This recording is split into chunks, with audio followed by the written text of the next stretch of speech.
আহমেদ শাহীন, ফেরদৌস আহমেদ তেমিন, আপনাদেরকে অনুরোধ করবো রাস্তাটা ক্লিয়ার করে দেন, রাস্তাটা ক্লিয়ার করে দেন।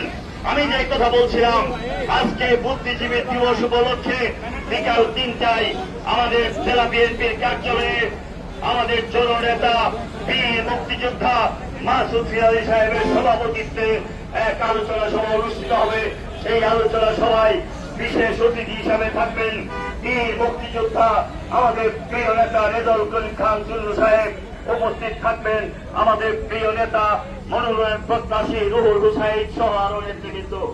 আপনারা সেখানে মনোনয়ন প্রত্যাশী যদিও অসুস্থতার কারণে আজকে আসতে পারে নাই, উনিও সেখানে উপস্থিত থাকবেন। উপস্থিত থাকবেন যুবদল, ছাত্রদল, স্বেচ্ছাসেবক, বিশেষ করে সদর উপজেলার প্রতিটা ইউনিয়নের সংগ্রামী নেতৃবৃন্দ, উপজেলার নেতৃবৃন্দ যাবে না। তারপরেও ধন্যবাদ দিতে হয় বিশেষ করে বিন্নাটি ইউনিয়নের পরে বিন্নাটি ইউনিয়ন বিএনপির সভাপতি ইব্রাহিম মোল্লা, নেতা সিদ্ধু, বিন্নাটি ইউনিয়ন বিএনপির সংগ্রামী নেতা মঞ্জু, মা মাটি ডাকতে তারেক রহমান আসতে, মা মাটি ডাকতে তারেক রহমান আসতে। সাধারণ সম্পাদক রফিক, 14 ইউনিয়ন বিএনপির সম্পাদক কাদের,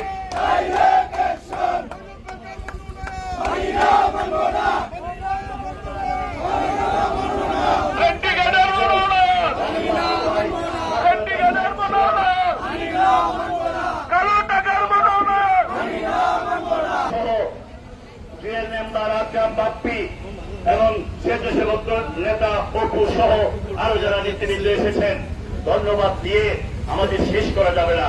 কুশেরপুরের সাদ্দাম, বাদল সহ যারা এসেছেন আরো অনেক নেতৃবৃন্দ, আসলে আপনাদেরকে ধন্যবাদ দিয়ে আমরা ছোট করতে চাই না।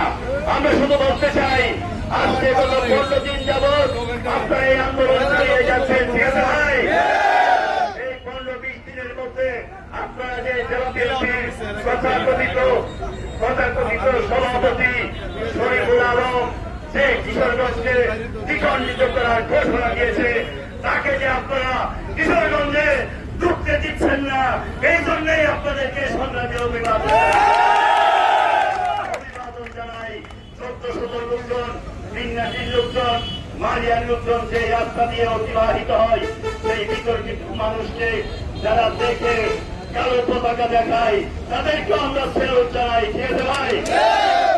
আমি তাই আজকের এই সমাবেশে যারা এসেছেন তাদেরকে আজকে বিকাল বেলায় আমরা আলোচনা সভা করব। আগামীকাল 15